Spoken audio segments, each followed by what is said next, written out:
Okay, I'd like to welcome everybody today to today's PPM Community Webcast. Today we have Glenn Kiso from our pre-sales team here. Glenn's going to talk to us about Power BI and how we are looking to use it with CA PPM. A couple housekeeping items again. We are recording today's session, so all lines are muted. We'll be using the Q&A tab, so just be sure to, if you have a question, to ask your question to all participants so that we can pick up the question and make sure it's answered. And with that, I'm going to turn it over to you, Glenn. Thank you, Chris. Well, good morning, everybody. Today we're going to talk about CA PPM 15.3 with the new OData connector, as well as using third-party BI tools such as Power BI with that new connector. So, this has been something that a lot of people have been asking for. And let me go ahead and actually move my slide over. And what does this actually do? What does that OData connector get you in terms of functionality? So essentially what that connector does, the OData or Open Data Protocol connector, allows you to connect to the data warehouse. So the reporting that our current JasperSoft system uses, right, the data warehouse with all the domains and all the pre-built content that's in there, the fiscal periods, the monthly periods, the yearly periods, all that information is there in the data warehouse. And what we're providing now is that connection using a third-party tool to that data warehouse. So it allows you to use Microsoft's Power BI, it could be Tableau, could use Excel, could be ClickView. It really opens up the door to have other tools to use for reporting and dashboarding.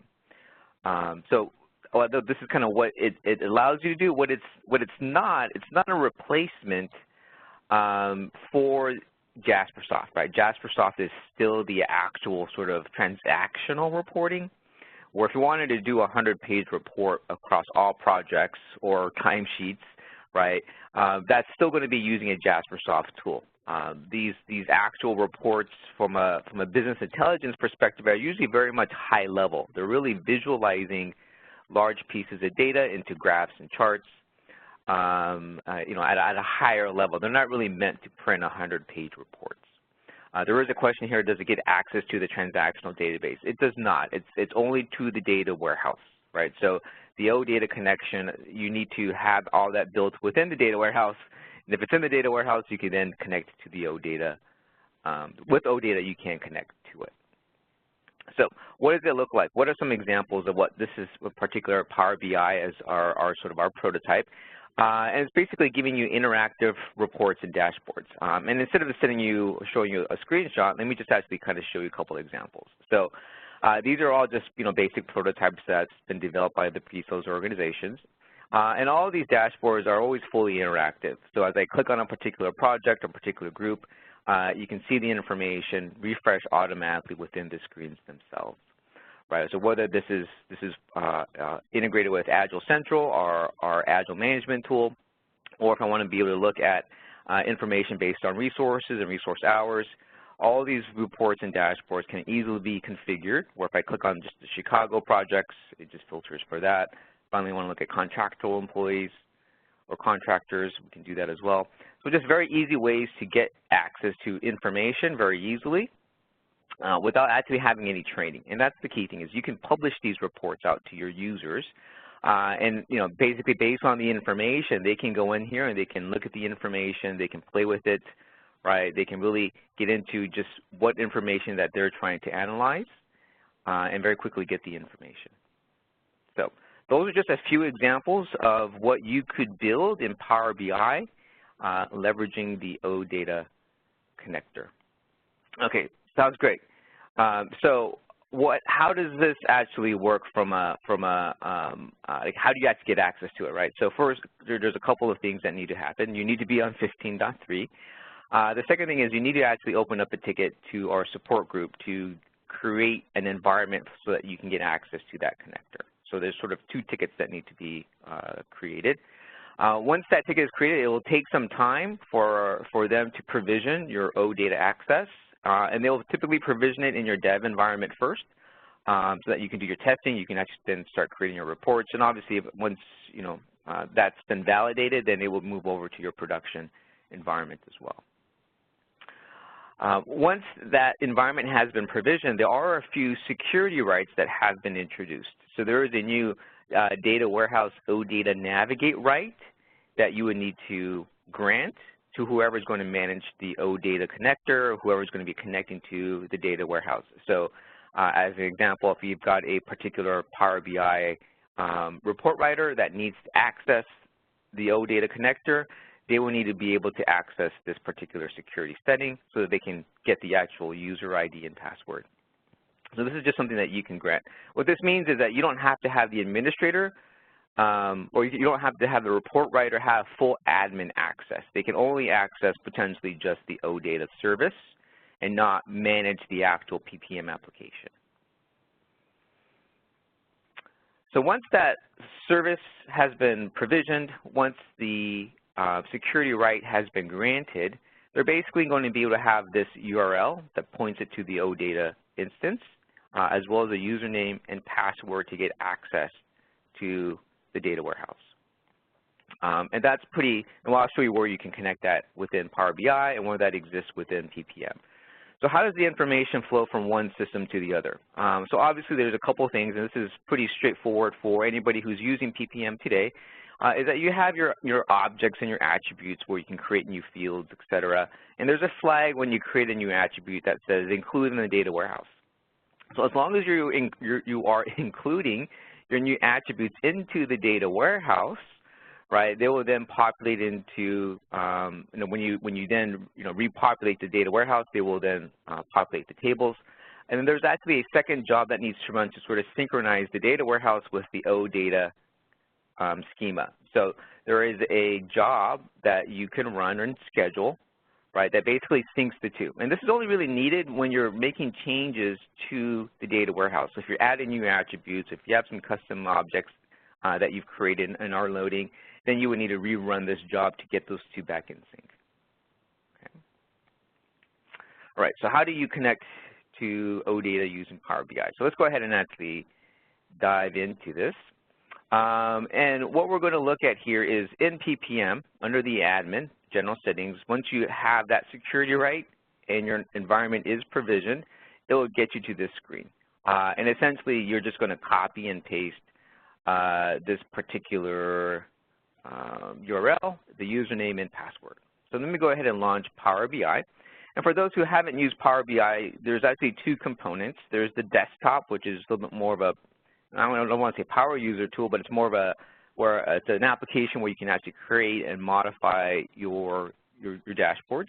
And there's also the Power BI service where I can then publish these dashboards to that particular service. And at CA, we all have Office 365 accounts, and pretty much everybody has access to Power BI as well. So they can actually share, distribute, and access those reports using the Microsoft Power BI portal. So now we can actually start making that connection. There is a Get Data connector where I can attach Excel files to this report. I can also go straight to the OData feed. And that OData feed essentially allows me to basically, paste in that URL that we had before. And then it'll essentially try to validate that. It'll try to get access to it. It says I could not authenticate, it's because, obviously because I haven't entered my username and password. But you would simply cut and paste your username and password here into those two password boxes there, and that will get you connected to the data warehouse. So once that's done, you're actually going to, and I've already done that, so I've got this already pre-set up. It's actually going to connect to the data warehouse, and this is essentially what it's doing right now. And it's going out and connecting directly to the data warehouse, and you can see it's bringing over all the various tables that are in there. So whether it's asset information, ideas, right, project information, you have all your summarized facts, right, so whether it's fiscal, monthly, or weekly information, they're all in there. If I want to look at tasks, teams, basically everything that's in the data warehouse is going to be here exposed through that OData connector. So I'm going to go ahead and choose a couple of tables here. Let me choose the investment. Let me pick get some facts in here. maybe want team information and some team facts as well. So I'm just going to choose 4 for now. You could always add more later, and I'm just going to hit the load button. And essentially what that's doing is going to basically pull the information. It's going to evaluate if it can do the joins for me and build my data model.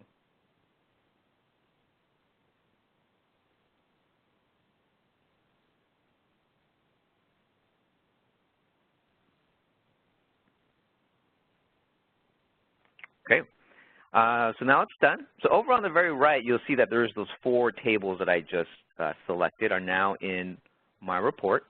I can visually see the different information that's in each of those by simply clicking on one of these, and it will actually show me all the information that's in each of those tables.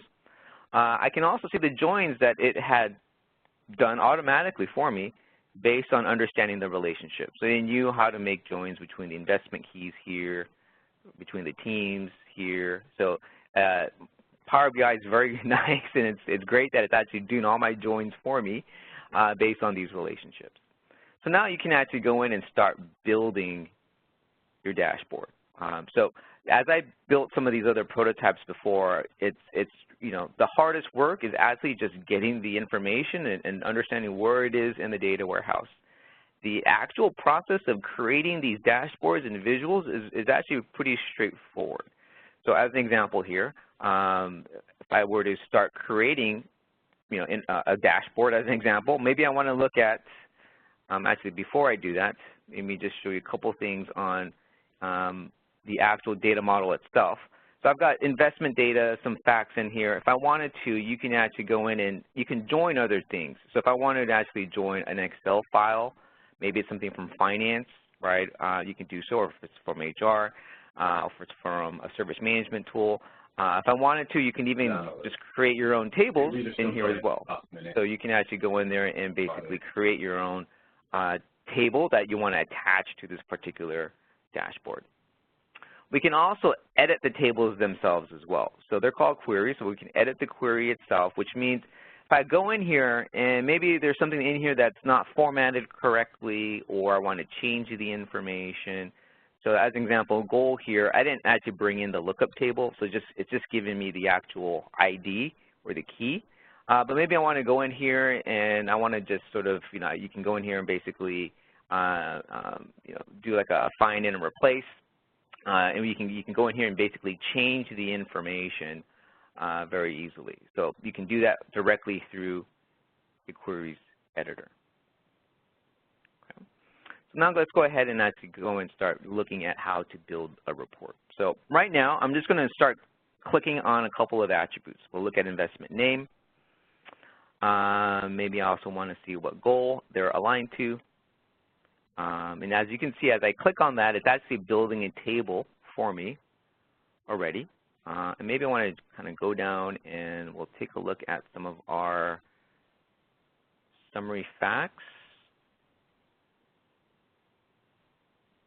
And as you can see, there is a lot of information that you can choose from. And in that query editor, you can also rename these, right, so that you don't see goal underscore key, right? You can actually rename all these column names to whatever description that you want, right? So you can very easily change it so that you don't have to manually change it in the report itself. Let me go down to the plan cost section, and let me go ahead and select plan cost. So there it is, basic investment name, goal, key, plan cost. And now if I wanted to change this into, let's say, a pie chart of some sort, I can change the pie chart icon. Obviously that one looks a little busy, so let me actually change that to the goal key here. And now that basically allows me to see the projects that are aligned by cost to the strategic goal. Now there's some here that says blank, right? So if I don't want that, I can just exclude that particular choice, and it will then sort of reformat the pie chart accordingly. Right? So that's one visual, very quick, very easy to create, and you can now basically just click somewhere else on your canvas here and basically create another report, or another visual, I should say. So as an example, if I wanted to, I can take the same information. I'm just going to copy and paste it. So there's sort of 2 versions of it. And then I want to change this out and make this back into a table. right? So just same thing as where we were earlier. But now I can go in here and essentially start adding any additional columns. So if I wanted to find the manager, I can include the manager. If I want to know what department it's for, I can click on the department. And you can do and add, obviously as many fields as you want. If I wanted to know not just the cost, but I also wanted to break this out into capital costs and operating expenses, I'll bring over those two fields as well.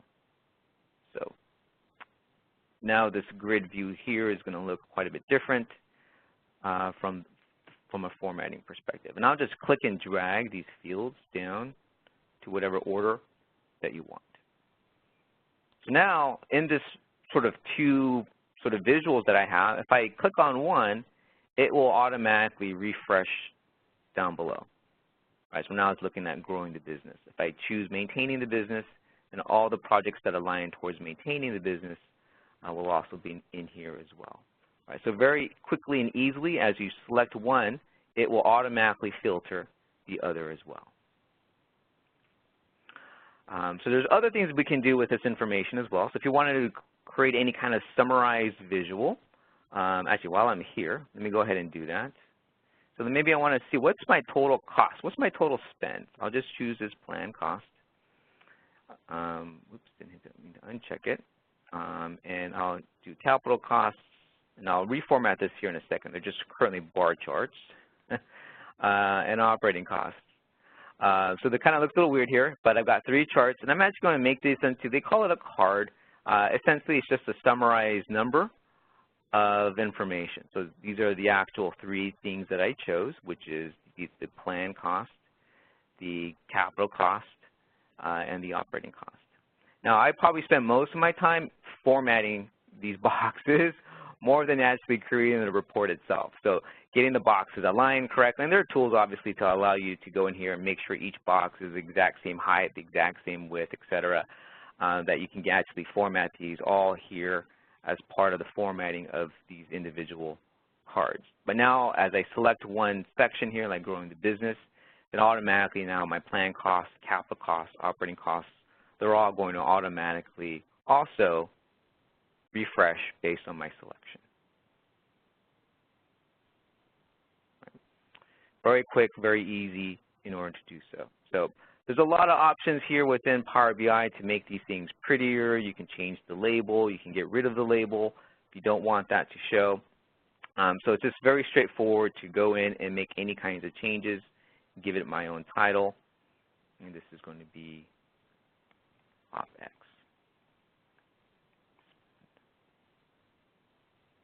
Make this a little bigger. I wouldn't make that centered. So that's how easy it is to go in here and basically create your own titles. This is just giving the standard database column name, but obviously you can go in and change it as I did here. Okay. Other things you can do as part of Power BI is, there's the creating these new visuals becomes a lot easier, and it's a lot easier to now be able to go in and essentially tell a story. So if I needed to have this broken out by department, I just click on the department, and that essentially gives me a list of the departments, and then I just hit the filter button. Right? There's a button here that allows me to choose this or make this into a filter, and if I format this correctly or to a certain section, this now also is linked to all these numbers as well. So if I just want the development group, I just click on development. It formats the number of costs by goal. These are all their projects in the development department, as we see here, and here's how much they're planning on spending. Right? If I want to look at it from the IT perspective, I can select IT. Now you can go in here and you can make this a multi-select. You can make these buttons to have these big buttons on the top or on the bottom, so they're not in this Boolean checkbox. There's a lot of ways to go in here and essentially customize your visual based on how you want it to look.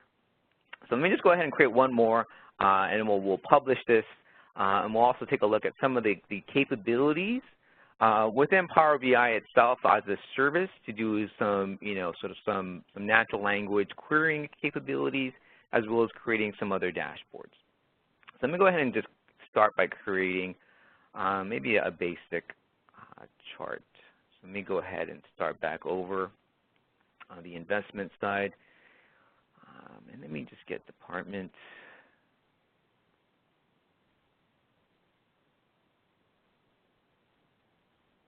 Oops, sorry about that. And then maybe I want to get planned capital costs and planned operating costs, right? And let's make this, we'll make this a bar chart. I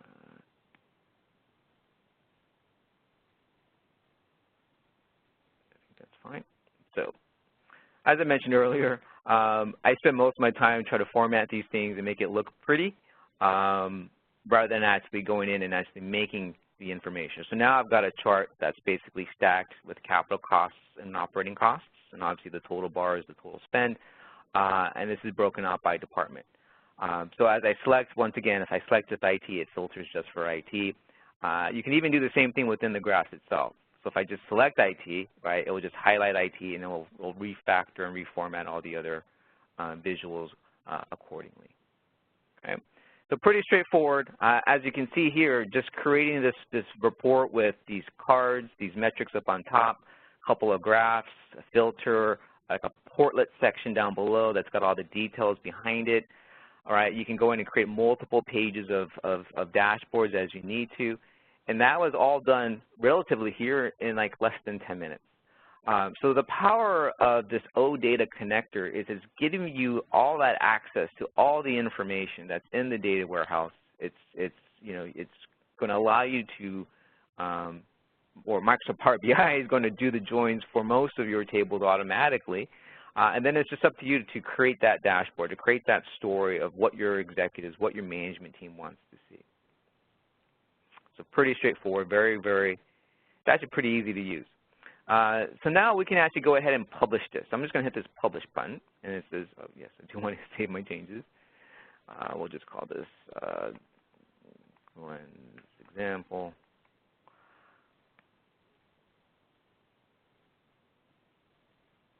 And now it's actually going to publish this to my Power BI account that comes with my Office subscription.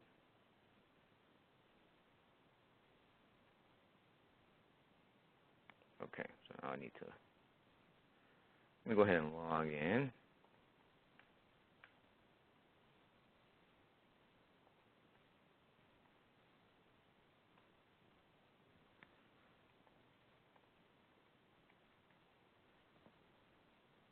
Okay, so this is the second part to Power BI is the actual service itself.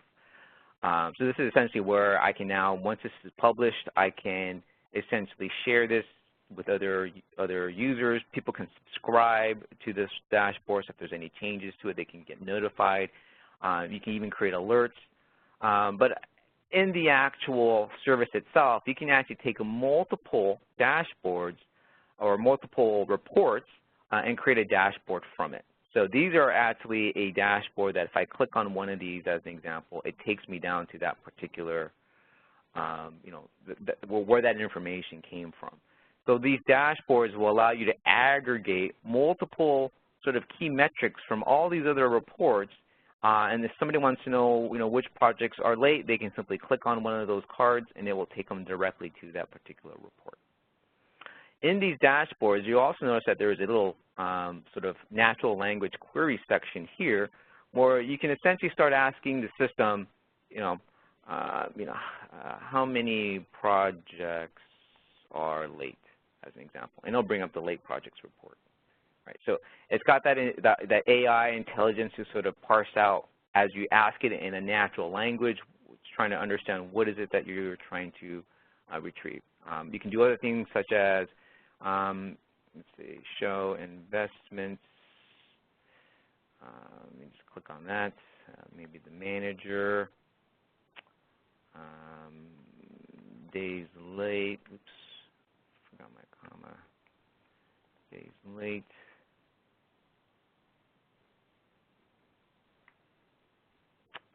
With days late greater than 10. Right, so now you can see behind the scenes here, it's actually going in and actually building it's trying to predict what I'm trying to find. These are actually all projects that have their days late greater than 10. Maybe I want to see this in a table. I'm not sure.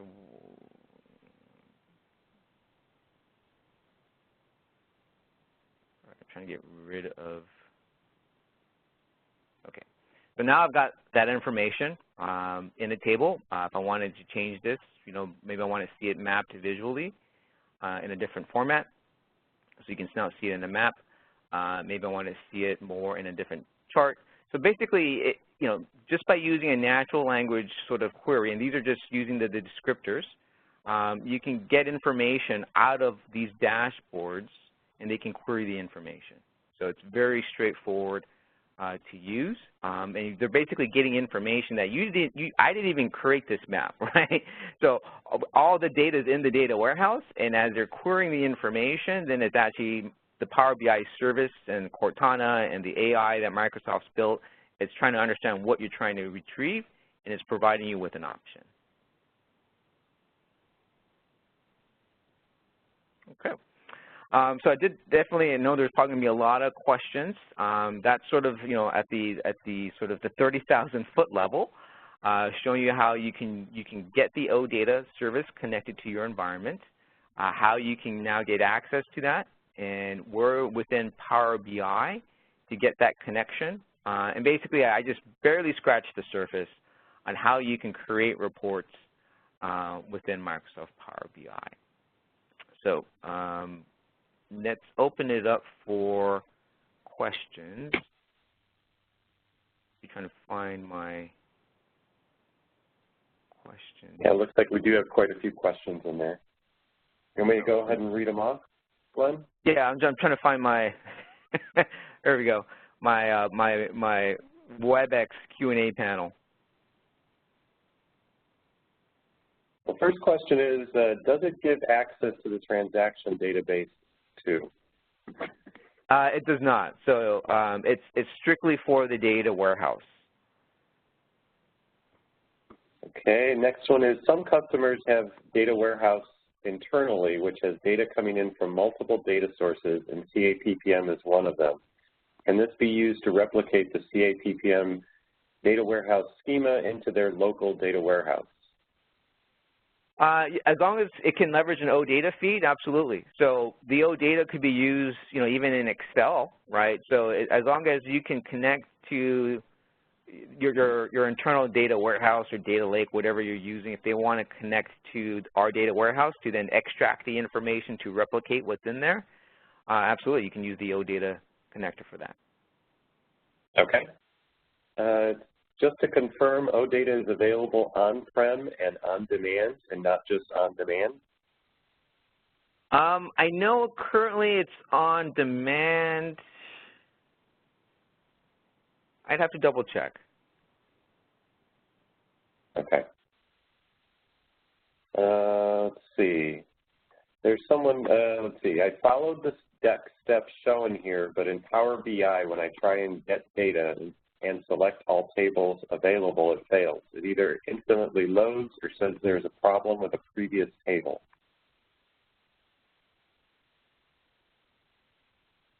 I'm not familiar with that particular error. Yeah, I haven't run into that. It just might be could be any number of reasons why I'm not seeing it and you're seeing it.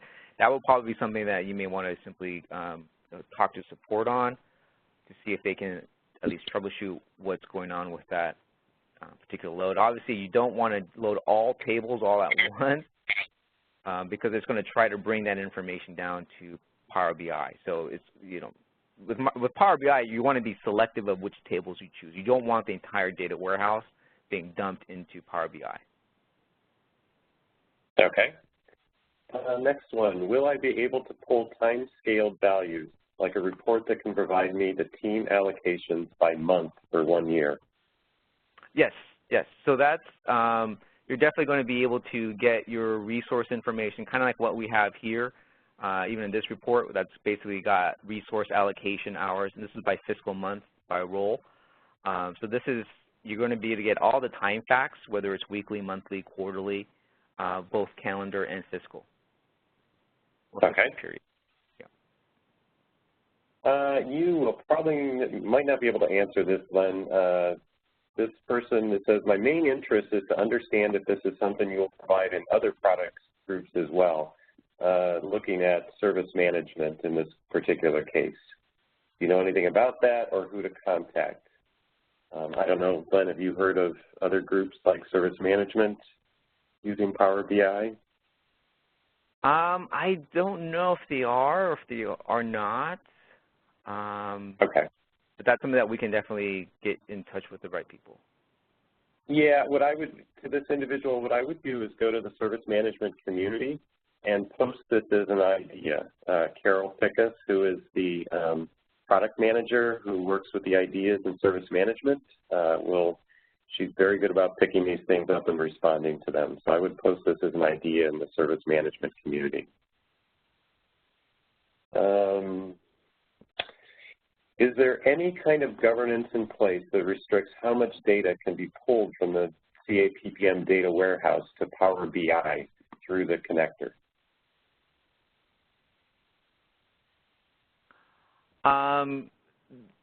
Currently, I believe there are some governors, but they're pretty open because it's basically new. So they're basically testing the waters in a sense of understanding what is the load that our customers are going to place on the system, and I think they're sort of watching it from that perspective.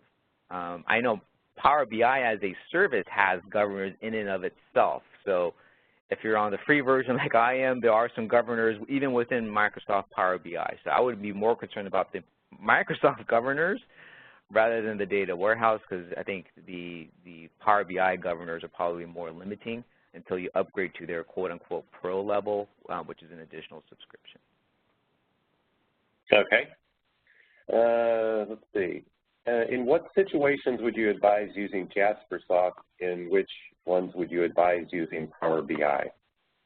Sure, it's a great question. We get that all the time. It really comes down to the how you want to distribute the information, right? So the Power BI reports or dashboards don't really lend themselves to actually printing, right? So that's usually that's the number one sort of qualifier. If you need to be able to print these, multi-page reports, then you're going to be looking at JasperSoft, right? All of these dashboards that you see basically are interactive. They refresh on the screen. They're not really transactional data that you want to have a 100-page report.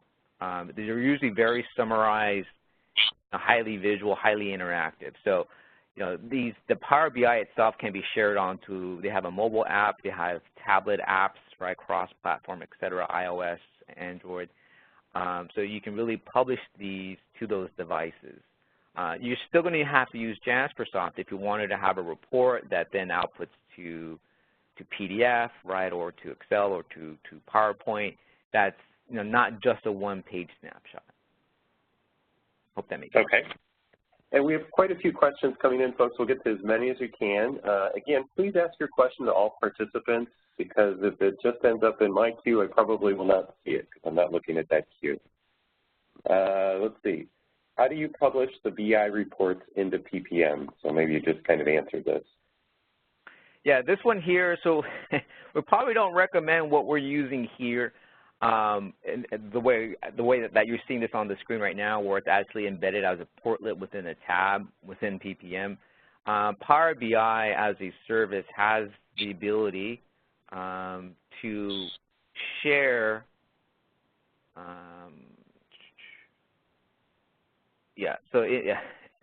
the CA security controls don't allow me to actually, there used to be a link here under File to actually share this as a web service, where there's actually, it'll give you a URL that you can just simply cut and paste into PPM as an iframe HTML portlet that is based on your organizational security. CA cut that off, at least for me. So that is essentially how we're embedding these dashboards into PPM. So there's in Power BI, you might see it in yours where there's actually a publish to a web service option where they give you the URL and you basically cut and paste that URL into a portlet. Okay. Does the OData connector user honor access rights set up in CA PPM?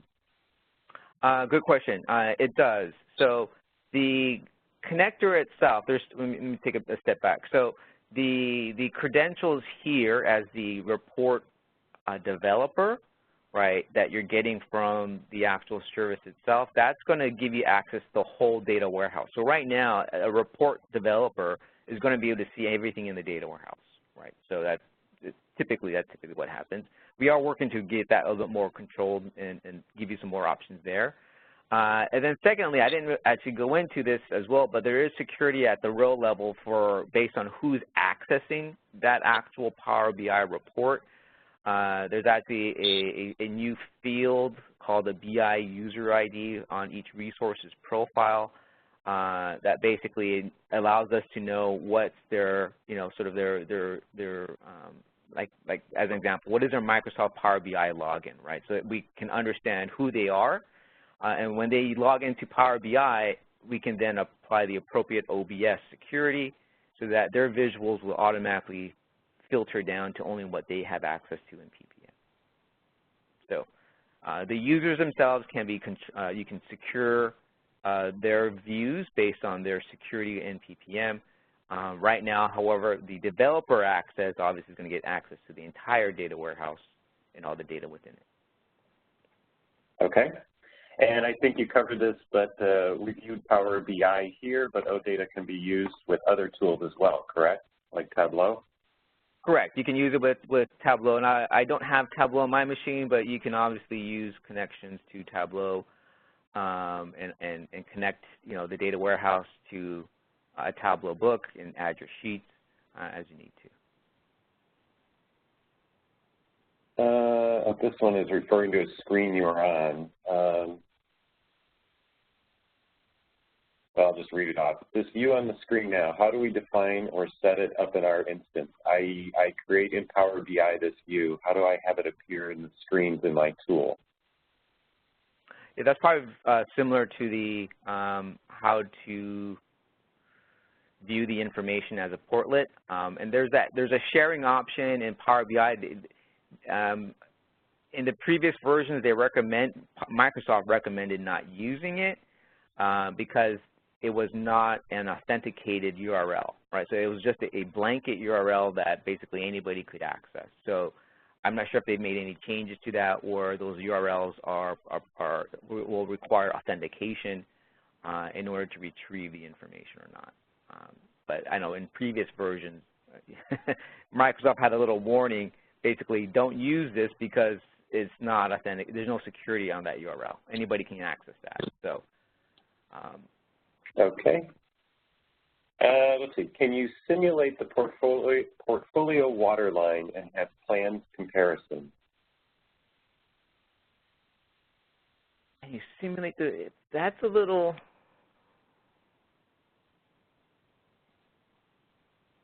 Yeah, I'm not sure if you can fully replicate the waterline functionality with the scenarios and the different plans. Because in Power BI itself, there's no sort of edit function where I can create a scenario and change the information, right? So although I can interactively go in here and sort of filter my view to give me my new visual, I don't have the ability to sort of drag and drop and change the content of what's in here as easily or as readily. So I think it can give you a lot more reporting of if I choose a particular portfolio, what does it look like? But I don't think it's going to 100% be able to replace what's on the waterline. Okay. Next question, you covered this at the beginning. You mentioned 2 tickets for requesting Power BI. Why and to who? These were both, I believe, were tickets to support. One was to make sure you're on version or upgrade to version 15.3, and the other was to set up OData, correct? Exactly. Okay. Da, da, da, da.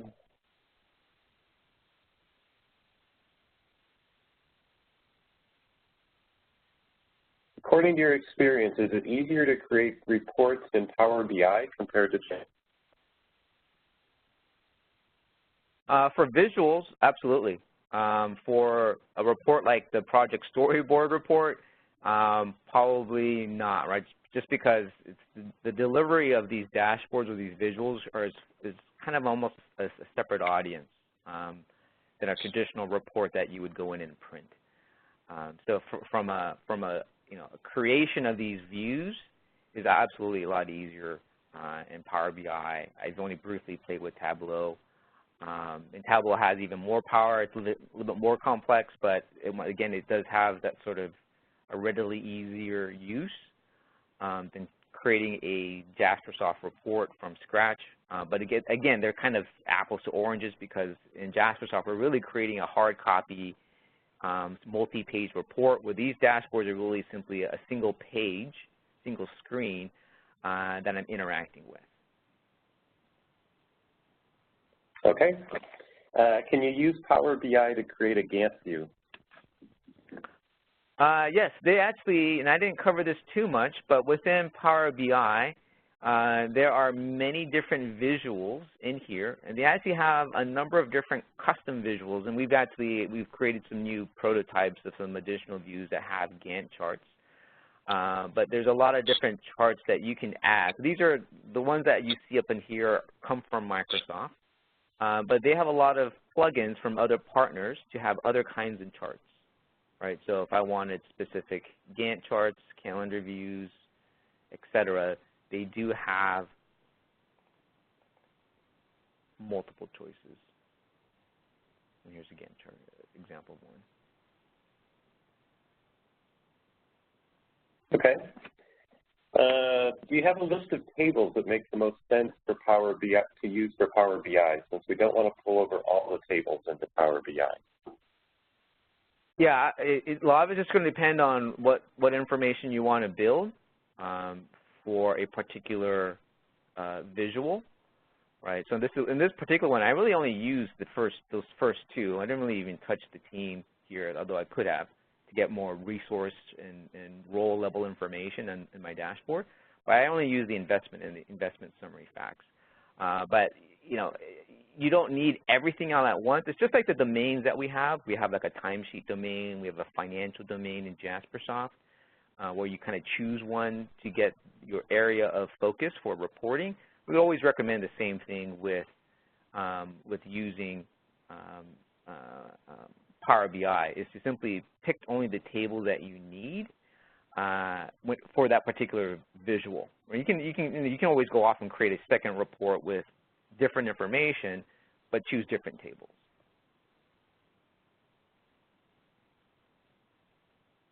Yeah. So my recommendation is just to keep it limited to what you really need, and don't grab all the tables because that's a lot of information. Keep in mind, Power BI is a desktop tool, so it's trying to download all that data, and you're trying to basically consume that in memory. So the less tables you choose, the better. Okay, and I think we've got one more question here. Can we use views to report? Views, as long as they're in the data warehouse, right? If there are views that you created in your database itself, in fact, you're on premise, you're creating some of your own database views, obviously those won't be in the data warehouse. So only the OData connector is only connecting to the data warehouse, and whatever's in the data warehouse you'll have access to. Okay. I think that's it for questions. So with that, I think we'll wrap up. Thank you very much, Glenn. Thank you, everybody, today for participating. We are recording today's session, so it will be posted up on the site probably by end of week, but maybe early next week. So with that, again, Glenn, thank you very much, and thank you, everyone, for participating today. Thanks for joining today.